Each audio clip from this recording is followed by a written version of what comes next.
Did you get 2 girls pregnant at the same time? Yes, I did, Your Honor, but I didn't mean to.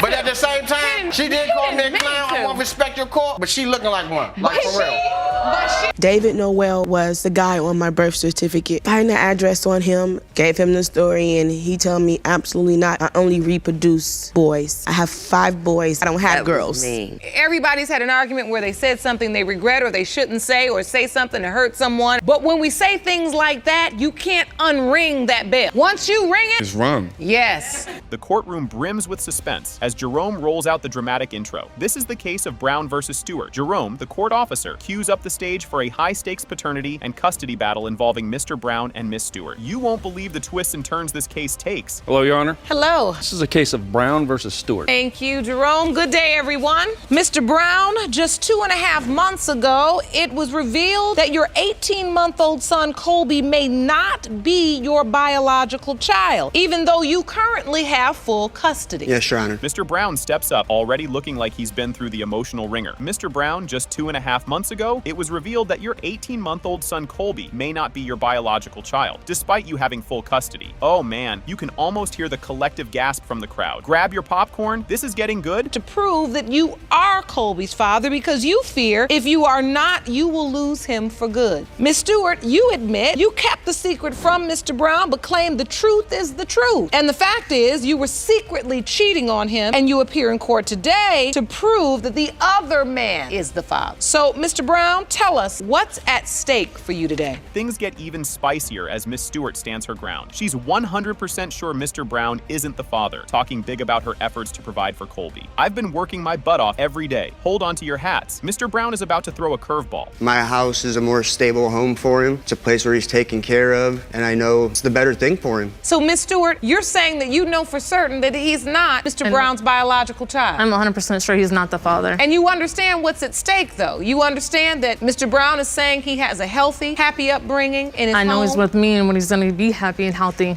Mr. Brown lays out his version of the breakup drama, painting a picture of custody chaos. Well, because after she moved out, she asked me if I wanted him for a couple of days while she was moving her things out. And then bam, he drops the bomb that he decided not to give Colby back. The audience is on the edge of their seats. What will happen next? How did you even find this out? Well, because after she moved out, asked me if I wanted him for a couple days, and I told her that I wasn't going to give him back at that point in time because I knew what my rights were. I knew that the living situations at my household she was at. I mean, I've got a 5-bedroom home where he's got his own playroom, he's got his own bedroom. When did she say to you, but this is not your child? Right then and there. But she waited almost 5 days before she brought the cops to my house. Enter Miss Tesk, Mr. Brown's girlfriend, adding her 2 cents and stirring the pot. She's emotionally and financially invested in this whole mess, claiming he's the best father in the world to that little boy. Drama, drama, drama. Don't you just love it? You first got the news from her and she dropped this bomb on you. Did you say, I want a DNA test? Your Honor, I called DHS and talked to them, and they informed me that I needed to call Child Support Recovery, because that's who does the DNA test in the state that we live in. When I went down and filled out the paperwork, once they started running it, they informed me that I couldn't do the DNA test because Miss Stewart had already filed child support on me. Miss Stewart denies ever asking for child support, deepening the mystery. No, Your Honor, she insists, baffling everyone about why the state might want Mr. Brown to pay up. Just when you think you figured it out, the story twists again. Did you go down and file paperwork or sign anything requesting child support? No, Your Honor, because I went down myself to see if I can get this DNA started. We couldn't do nothing because he has signed the paternity affidavit. As you were going through the process, did you tell any government agency, this is the father is Mr. Brown? No. The moment of truth arrives as Judge Lake reads the DNA test results. Mr. Brown, you are not the father. I told you. All right. As the courtroom brims with anticipation, Jerome steps up with a clear voice to set the stage. The case of Brooks versus Page is announced. The bailiff, Jerome, with his usual flair, introduces the case to the judge and the courtroom, making everyone lean in just a bit closer, ready for the drama that's about to unfold. You won't believe what's coming next. Hello, Your Honor. Hello. This is the case of Brooks versus Page. Thank you, Jerome. Good day, everyone. Ms. Brooks, you state that after getting out of a 9-year relationship, you met and fell in love with Mr. Page, a younger man who you say case swept you off your feet. You claim both you and Mr. Page plan to have a child together, but since giving birth to your son, Ivion, Mr. Page throws a curveball with his paternity doubts, spicing up the courtroom drama. Mr. Page expresses his doubts about being Ivon's father, accusing Ms. Brooks of having an affair with another man, Tony Wilson, whom he believes could be the father. He mentions social media posts that complicate his suspicions. Buckle up, because the evidence about to be revealed is as juicy as it gets. Mr. Page, you state you know the child isn't yours because Ms. Brooks was having an ongoing affair with another man by the name of Tony Wilson. Yes. You say Mr. Wilson, who is also here today, claims to be the father of her son and has even posted pictures on social media to that effect. So, Ms. Brooks, describe the nature of your relationship with the defendant. Right now, our relationship is on the rocks. We really have no relationship. With everyone on the edge of their seats, the evidence is finally brought forward. Evidence is presented in court. Photos from Mr. Wilson's social media profile are shown, depicting him and Ms. Brooks in close proximity, which Mr. Page argues indicates more than just friendship. Get ready for the reaction shots. This courtroom is about to turn into a real-life soap opera. That is just my friend. We take Tell me if that pictures, we go looks. out, Please tell me if Your that looks Honor. like a relationship or a friendship. There's no space in between the My bodies, career. Your Honor. They right up. If they wanted to turn around and kiss, they could kiss. We are just that close. Like that's So how close this we is are. a picture of Mr. Wilson. This is his profile picture. And that's you, Ms. Yes. Brooks, and Mr. Wilson? Yes, that's me and Mr. Wilson. Picture is just a picture. As Mr. Wilson makes his entrance, the room's tension is palpable. The judge invites Mr. Wilson to the courtroom to give his testimony. Mr. Wilson describes his relationship with Ms. Brooks as purely platonic and insists he views Ivon as his godson, not his son. The twists keep coming, and what he says next might just tilt the scales. You're So when not you have a an father. argument, Every time we argue, she tells me I'm not the father. That's This because is he's more not one, a father, two, Your three Honor. times. We live in the same. I often have to tell young women this, and everybody's had an argument where they said something they regret or they shouldn't say, or say something to hurt someone, or just trying to make someone hurt as much as they've hurt made them hurt. But when we say things like that, you can't unring that bell. Once you ring it, It's wrong. yes. Mr. Wilson's revelation sends whispers around the room. Mr. Wilson admits to falsely claiming he was Ivon's father to make another woman jealous, revealing the complex interpersonal dynamics and the impact of social media rumors on the case. This bombshell will have you asking, what will they think of next? He's laying there about to go to Is that sleep. when you try to complete it the next level, get to the next level to play on your video games? That's when you do all this? You serious right now? A single parent in the home with somebody. Every time I ask him to do anything as far as Ivion, and at the end of the day, my son doesn't have another side of the family. Have you told people, Mr. Wilson, that you're Ivion's? Your Honor, yes. See, what happened was, it was this girl I was dealing with because she had an issue with Miss Brooks because her hair was long, fingernails, she has on press-ons. I was just making her be jealous. As the DNA results are about to be revealed, everyone holds their breath. The DNA test results are revealed. Mr. Wilson, you are not the father. Told. Told. Mr. Page, you are the father. Told you. Told you.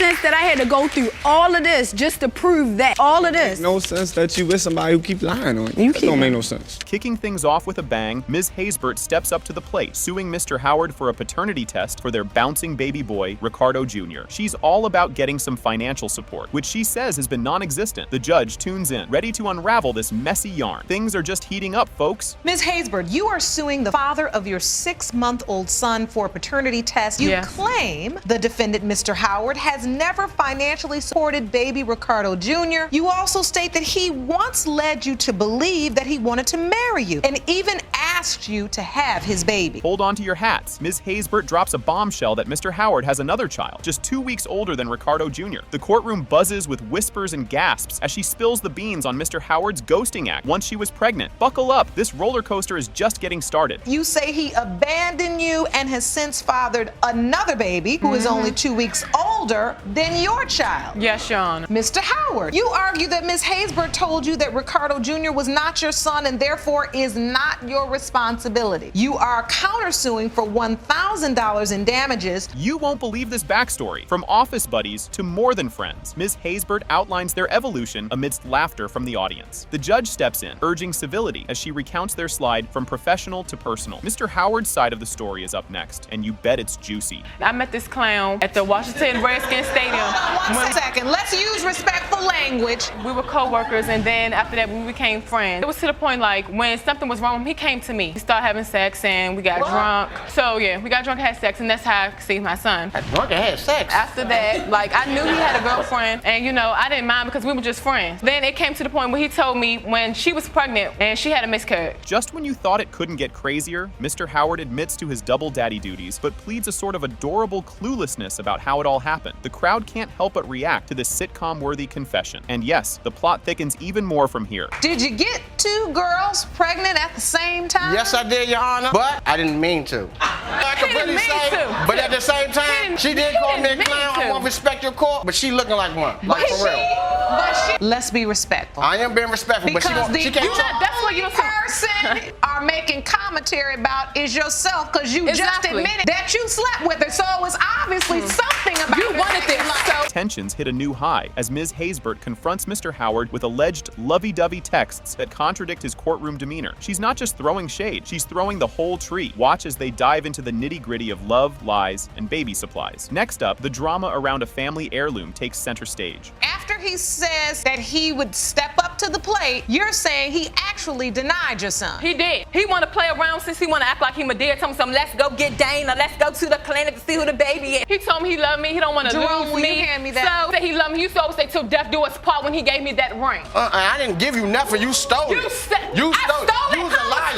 You was a liar up in this courtroom. Whatever, that's all you're doing is lying. The saga takes a turn into soap opera territory with the tale of the contested ring. Ms. Haysbert argues it was a symbol of Mr. Howard's commitment, while he claims it was Nick. They squabble over this sentimental piece, like it's the last slice of pizza at a party. The DNA results are on deck, and you won't want to miss it. Mr. Howard, she got a motor mouth. The ring that you are countersuing for the value of $1,000, your grandmother's ring, you say Ms. Haysbert pawned. Why the smirk? Because I did. That's what I deal with. What was your understanding? Was it your understanding that the ring was yours? It said he wanted to marry me. So therefore, give you nothing. I pawned it. It was in my right to pawn it. Drum roll, please. The DNA test results are in. Mr. Howard, you are his father. Death do us part, boo. All right, I'm so be a it man. is what it is. I'm gonna be a man. You've learned your lesson, am I correct? I did, yeah. And you need to learn yours. Quit running around with your grandmother's ring, talking about who you love and who you don't love. Decide as a man who you love, commit to that woman, and develop a real relationship. Better from all 3 of you. Are we clear? Yes, ma'am. The courtroom is charged with anticipation as Jerome, the court coordinator, calls the case to order. This sets the stage for a dramatic family and paternity dispute involving Frankie Lons, her daughter Elite Noel, and the potential fathers, Mr. Randolph and Mr. Robertson. The room is buzzing, and everyone's ready for the drama to unfold in the case of Lons versus Randolph Robertson. Hello, Your Honor. Hello? This is the case of Lons versus Randolph Robertson. Thank you, Jerome. Good day, everyone. Ms. Lons, you claim that while filming your popular reality TV show, a DNA test determined that the man you believe was your daughter Elite's father was not. Judge Lake kicks things off with a warm but serious greeting. She quickly gets down to business, outlining the sticky situation that unfolded on national television. Frankie Lons, amid filming her popular reality show, found out through a DNA test that the man she thought was her daughter Elite's father was, in fact, not. The plot thickens as suspicions about Mr. Randolph, Elite's uncle, come to light. Grab your popcorn, because this is just the beginning. Mr. Randolph may be her biological father. Noel, you state, it was devastating to find out that the man you believed was your dad was not, and you now believe that his brother is your father. Mr. Randolph, you claim that even though both you and your brother had a sexual relationship with Ms. Lons, you do not believe you are her biological father either. That's correct, Your Honor. Frankie Lons takes the stand, ready to bare her soul. She talks about her past, marked by struggles and recovery, and her commitment to finding the truth for the sake of her daughter's peace of mind. Her testimony is a mix of confession and determination, painting a picture of a woman who's been through the ringer but hasn't lost her spirit. Just when you think you've heard it all, Frankie adds another layer to her story. Why is it so important to resolve these issues today? Well, this happened like 30 years ago, and you know, my past has always haunted me no matter what. I'm a recovering drug addict and a lot of more other things. I don't hang on the streets, and I don't run amok with the gang members, have not been back to jail. I learned a lot from it. I could be dead for the things I used to do. I'm not gonna quit until my daughter and me put closure on who her father is. Elite Noel shares her emotional turmoil, opening up about how the revelation shook her world and strained her relationship with her mother. Her account is heartfelt and raw, revealing the deep scars left by family secrets and the weight of societal judgment. As she speaks, you can hear a pin drop in the courtroom. Everyone is hanging on her every word. And guess what? There's more drama around the corner. How that affected you?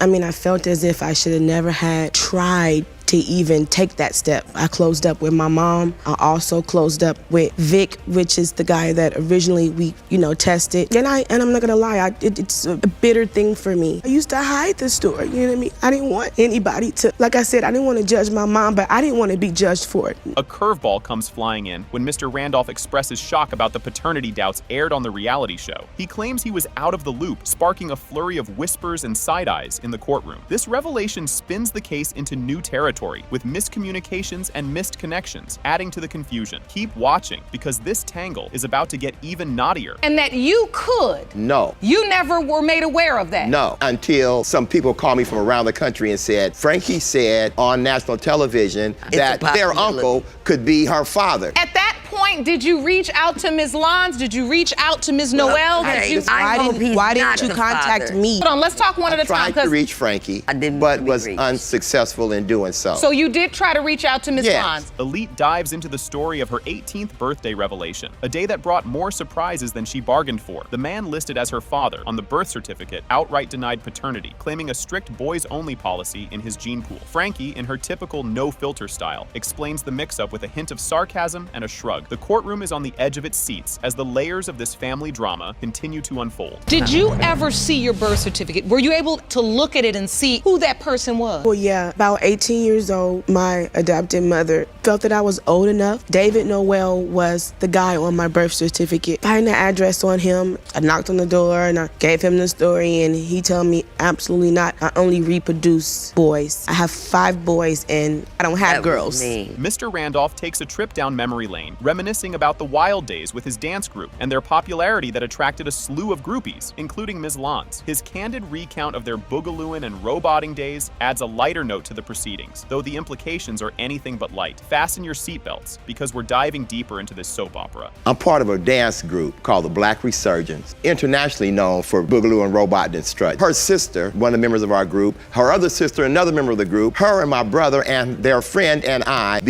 were involved in a relationship. But we had that situation, the group of us, with various sets of girls around the neighborhood. Oh, say groupies. As if this party needed more guests, Judge Lake calls in another potential father, Mr. Robertson, turning the courtroom into a full-blown reunion. The stakes are high, and the tension is thicker than a bowl of oatmeal, as another chapter in this paternity mystery is about to be read aloud. You won't want to miss what he has to say. Have you ever heard about Mr. Robertson as a potential? Never. Ms. Lons has stood here and basically admitted her mistake. Never. This is what I've done. This is what I was doing. You have also said we were very sexually active. I don't understand how little people keep appearing and you don't ever say to yourself, this child be mine? God bless your heart, darling. I wish nothing but the best for you. The moment of truth arrives with the first DNA test result. It has been determined by this court. Mr. Randolph, you are not her father. I'm very sorry, Miss Noel.